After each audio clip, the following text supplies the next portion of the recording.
Good evening. This is Bill Goodwin speaking for Lever Brothers, makers of Swan, the new white floating soap. Well, it's Tuesday night again. Time for another pleasant visit with George Burns and Gracie Allen, their guests, Madeline Carroll, Jimmy Cash, and Paul Whiteman and his music. And now meet the people who live in the Burns house, George and Gracie.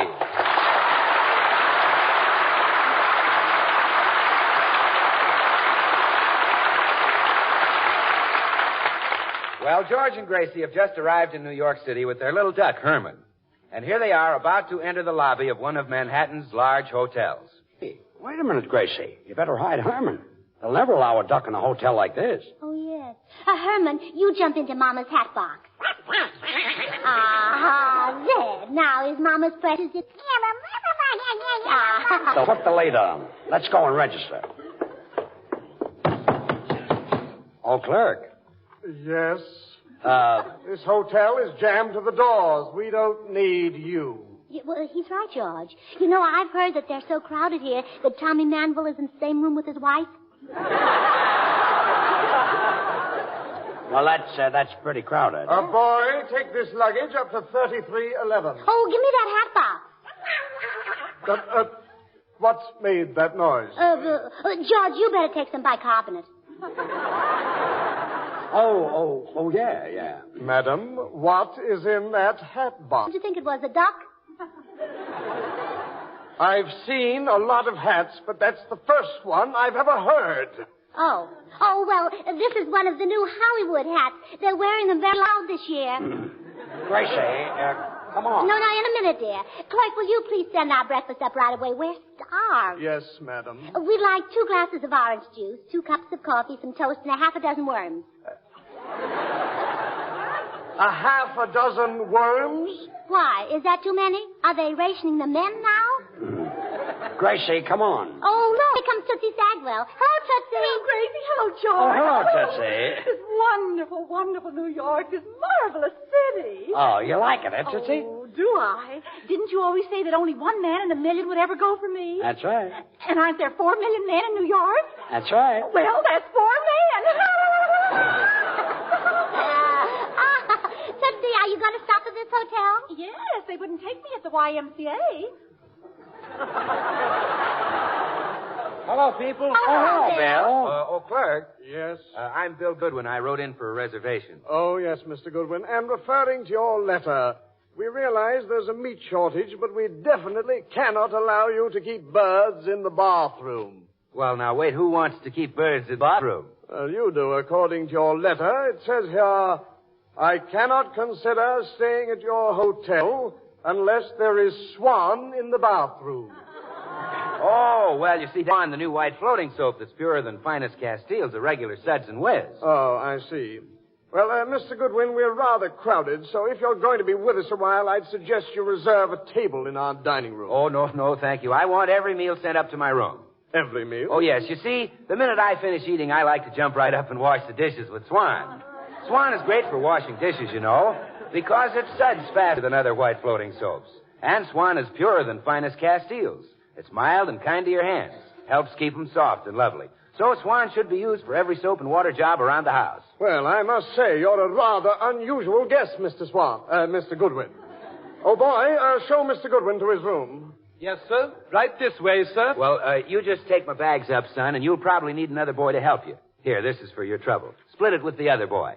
Split it? Sure, break it in 2 and give him half. Swan breaks in 2 with an easy twist of the rest, you know. So you can use half in the kitchen for dishes and cleaning and half in the bathroom for your hands and face. Well, I really can't take all this, Mr. Goodwin. No? No, you get 3 bubbles change. Well, this will go on for days. Come on, Gracie. Let's go up to our rooms.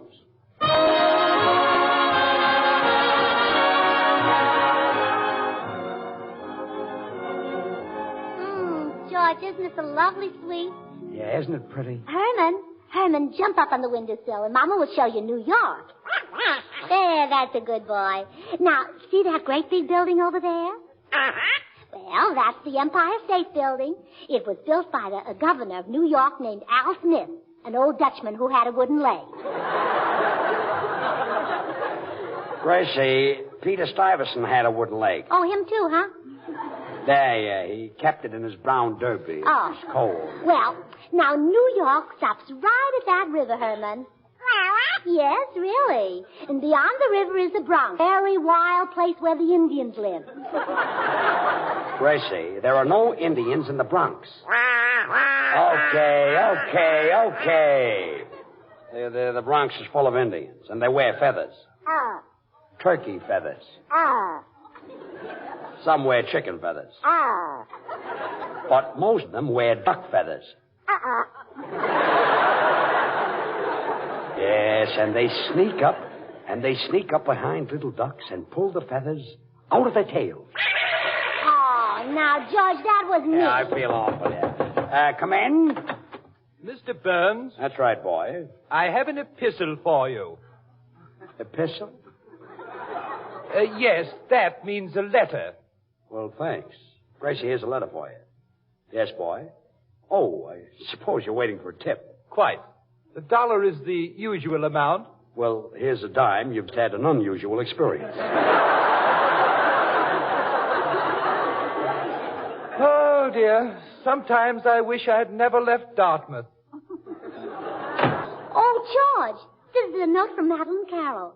She has a room right next to us, and she's coming in to say hello. Oh, good. Oh, Madeline Carroll is awfully pretty, isn't she, George? Uh-huh, yes. Prettier than I am. Huh? Oh, no. You're much prettier than she is. Oh, no, I'm not. Huh?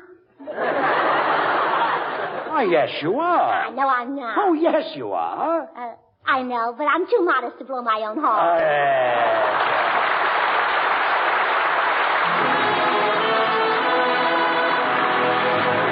This is Paul Whiteman, and here's what we consider a mighty smooth arrangement by Jimmy Mundy of one of America's favorite tunes, Moonlight Mood.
and Carol, Judge. Come in. Well, hello, Gracie. Hello, George.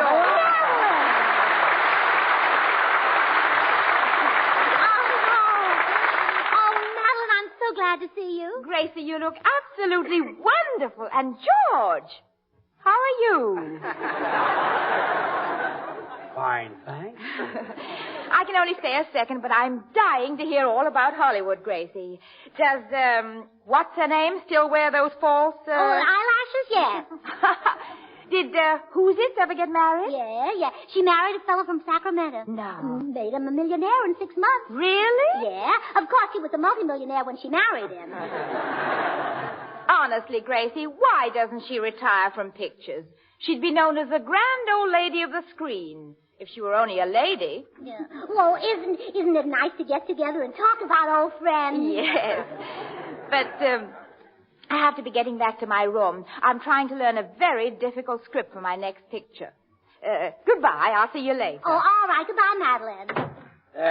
Gracie, who are you and Madeline talking about? Oh, you know George. The girl who lived in the... she always ate at... whenever we went to... She was always there with... Remember now? Oh, yes. She was married to, with the big fat, oh, a lovely couple. Yes. Come in. I beg your pardon. Is this the room from which the request for a piano emanated? Oh, no. You got the wrong room. Oh, no, they haven't, dear. Bring the... Well, have you a firm grasp, Mr. Ridgway? I have indeed, Mr. Fielding. Then steady as she goes, Mr. Ridgway. Excellent, Mr. Ridgway, excellent. Oh, I fancy any piano mover could have done it, Mr. Fielding. Ah, your modesty becomes you, Mr. Ridgway. Oh, come, Mr. Fielding. No, Mr. Ridgway. Well, you positively had me blushing, Mr. Fielding. Ah, but I... Quiet, insist, down. Gracie, I know why you had that piano brought in here. Stop it. I told you could not play the piano at Paul Whiteman's concert in Carnegie Hall. You did not. You said I couldn't play until I was as good as Rachmaninoff. Well? Well, I'll practice a couple of days. I can't stand this. I'm getting out of here. Oh, poor George. He just has no ear for music. Could cry when I think of all the beauty that he misses. Like that, for instance. Oh, it's you making that awful... I didn't know you were taking piano lessons, Gracie. Oh, I'm not taking lessons, Madeline. I'm just rehearsing for my appearance in Carnegie Hall. Huh? Well, Your what? Paul Whiteman is going to give a concert there on the 16th, and I'm going to be his guest soloist. Will George, by any chance, do a striptease on the same program? Oh, no. It's just an artistic evening. Pardon me, Madeline. Come in. Hello, Gracie. I came to... Oh, gee, isn't that Madeline Carroll? Uh-huh. Madeline, this is my girlfriend, Tootsie Sagwell. How do you do? Oh, Miss Carroll, I've been dying to meet you for ages. But the closest I ever came was one night in Hollywood when I waved to you at the wrestling matches. Remember? No, I'm afraid I don't. Who are you wrestling? Oh, well, never mind. Gracie, could I borrow a few handkerchiefs? Well, sure, Tootsie.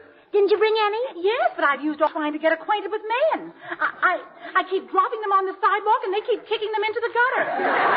Oh. Well, why don't you try dropping them in the gutter? Oh, I don't care to meet that class of man. Goodbye. Now, what were we saying, Madeline? Well, about your practicing, Gracie. I'm trying to memorize a part right in the next room, and there are no other rooms available. You understand, don't you? Oh, yes. You can't help listening when I pour my soul out on the keyboard. I knew you'd understand. You know, I'd stop in a minute if George wasn't so stubborn. George? Yes, he doesn't want me to give the concert until I'm as good as Rachmaninoff. So I have to practice. Gracie, please don't practice anymore. I mean, really, you're as good as Rachmaninoff right now. Well, you know that, and I know it, and Rachmaninoff knows it, but George is so stubborn. Gracie, there must be some way you could persuade George to let you play the concert without practicing. Have you any ideas? Well, one of my friends can make her husband do anything because she once caught him flirting. Did you ever catch George? Oh, no. He never looks at another woman. And But I've got to learn my part for that picture. Well, wait, I've got it. We can help each other. How? Well, let me catch you, Freddie, with George. Oh, no. George isn't exactly my type. Oh, well, it's too bad. So, Madeline, I know you want to concentrate on your part, and I do get tired of this. On second thought, George isn't so bad. In fact, he's becoming more attractive every minute. Stop, I'll do it. I'll make love to George. Oh, wonderful. That solves both our problems. Yes, and someday I'll erect a monument, and the inscription will say, "To the memory of Madeleine Carroll. No actress can ever equal the sacrifice she made for the sake of the theater."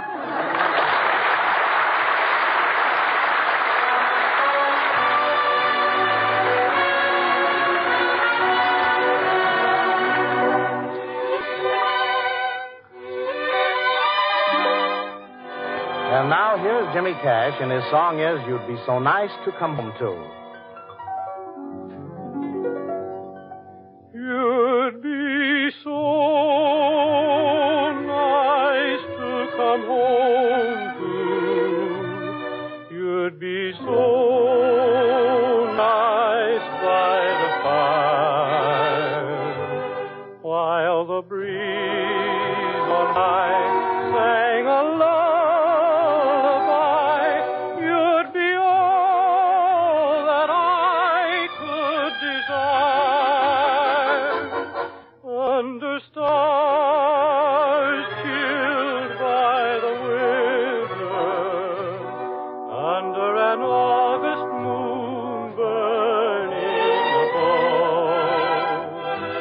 you'd be so nice, you'd be paradise. Under stars chilled by the winter, under an August moon burning above, you'd be so nice, you'd be paradise. Come home to and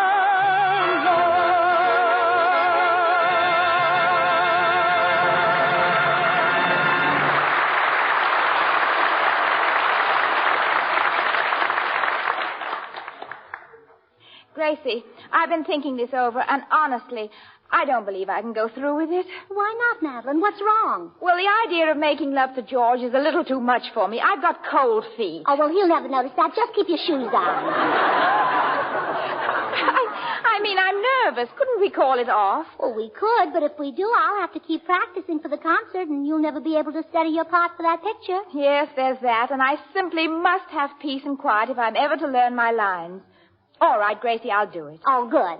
But, Madeline, before we go on, I want to ask you, well, it's rather a personal question. Well, what is it? Well, do you know how to make love? My dear girl. Well, you see, you said you were nervous, and I suppose that means you haven't had any experience.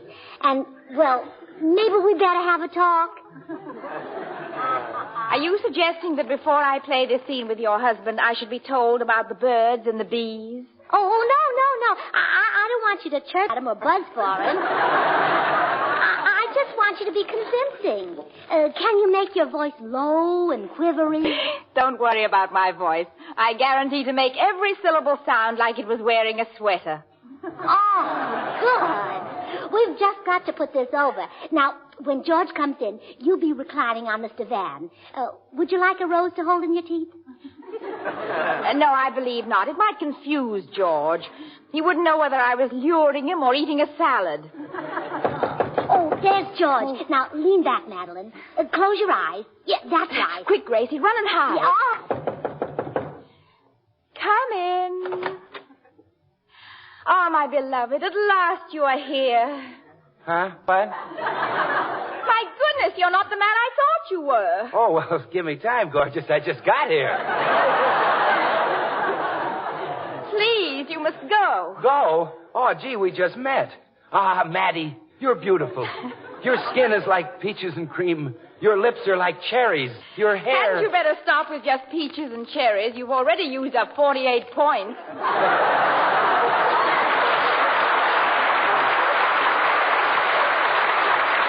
You know, Madeline, I'm crazy about blonde hair. Beautiful, soft, lustrous, curly blonde hair. Really? Yes, and the reason is that I wash it with Swan. That's Swan, the new white floating soap that's purer than finest Castiles. Money can't buy a pure soap. Donda, you better go. You see, I'm sorry, Madeline. I know I acted impulsively, but I'm really not like that. At heart, I'm just a simple boy, the home type. I want only 3 things from life. A little cottage, a baby, and, well, I guess you know the third. What? Bar Swan to bathe the baby. Swan is great for bathing babies, you know. It's so mild that it's kind even to a little baby's tent skin. So you know Swan must be great for your hands and face, your tub or shower. Now, really, young man, you must leave this instant. I'm expecting someone. Oh, I get it. You lead me on and then toss me aside like an old shoe. I should have listened when Father told me about women. What did he tell you? Well, he said, Willie, my son, women have long considered Castile soaps the standard of purity. But Swan is even purer than finest Castiles. That's what my pop said. Oh, Bill, if you don't hurry up and leave, you'll spoil everything. Oh, really? Well, say, what are you girls up to, Gracie? Well, I'm trying to catch George, and Madeline Carroll is the bait. Madeline Carroll is the bait? Well, gee, what a sucker I am. You know, all my life I've gone fishing with worms. So long. Oh. Madeline, isn't he cute?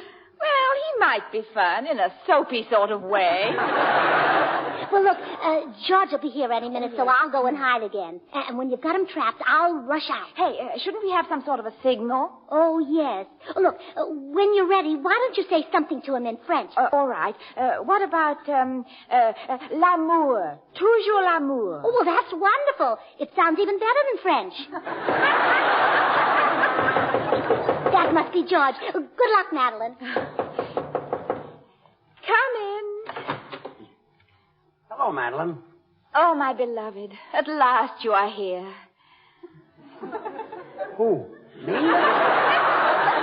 Yes, George, darling. George, my dearest. Didn't you know? Why, who? Me? It's useless to pretend any longer, George. I've tried to hide it, but I can't. You can't? No, darling.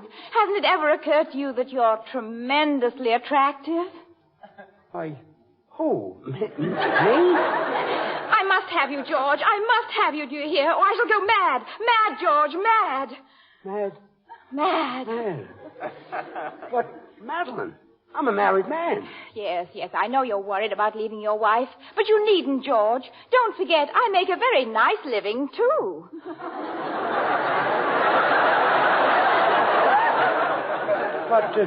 But I love my wife, Madeline. No one shall stand in my way. Come here, to my arms. Hey, cut it out. Cut it out, Madeline. Let go. Don't do that. L'amour, toujours l'amour. Huh? L'amour, toujours l'amour. You just said that. I know, but it doesn't seem to be getting results. L'amour, toujours l'amour. Aha! Oh, now, Gracie, You wolf, you cad, you two-timer. Sorry I was late, Madeline. I had a run in my stocking. Oh, that's quite all right. Oh, you beast, George Burns. Just think that you would... Wait a minute. So you framed me, huh? Oh, I don't know what you're talking about. I just happened to walk in here and find you in the arms of a woman I'm absolutely certain is not your wife. Uh-huh. Greg, it won't work. You're not going to play the piano in Carnegie Hall March 16th. And that's final. Well, Gracie, I guess our scheme's a failure. And I'm sorry I made love to your husband. Oh, well, that's all right, Madeline. And, Gracie, you know that stuff you wanted to tell me about the birds and the bees? Uh-huh. You better tell it to George. Goodbye.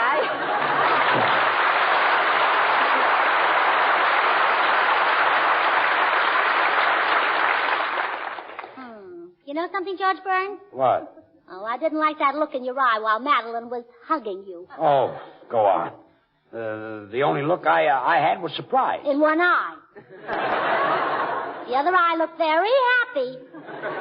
You mean it was smiling? Yeah. I don't know. It seems to me that Madeline Carroll is a very dangerous woman to have in the next room to you. I'll fix that. Still there. Has left lid. I'll get her.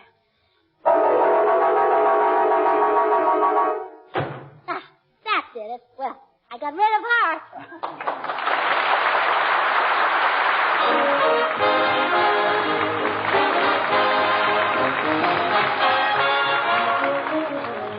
George and Gracie will be right back, so I'm just going to take a second to say that I'll bet you've got at least 3 or 4 different kinds of soap in your house. Laundry bar soap, package soap, toilet soap. But look, you don't need any of them with Swan in the house. That's why Swan saves you money. In the kitchen for dishes and cleaning, Swan does the work of easily wasted package soaps. And in the bathroom, well, Swan gives you more soap per penny than any leading toilet soap tested. And gives you a soap that's purer than finest Castiles. So look, get Hep, get Swan. Well, here they are again, George and Gracie. Oh. Look, Gracie, would you please forget the concert? I don't want you to get up in Carnegie Hall and make a fool of yourself. Oh, don't worry, George. They laughed at all great musicians. They even laughed at Franz Schubert. But look at all the theaters named after him. Yeah, that Paramount was a great musician, too. Yeah. Sam, oh, good night, everybody.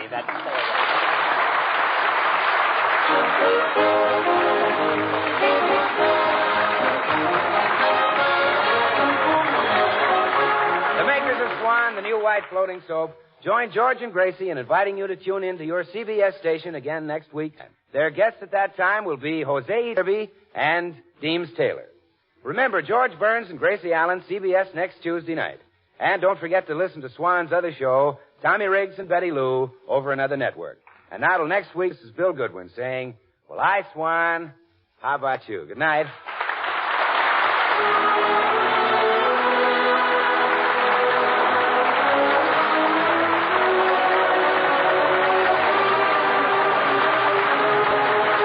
This is the Columbia Broadcasting System.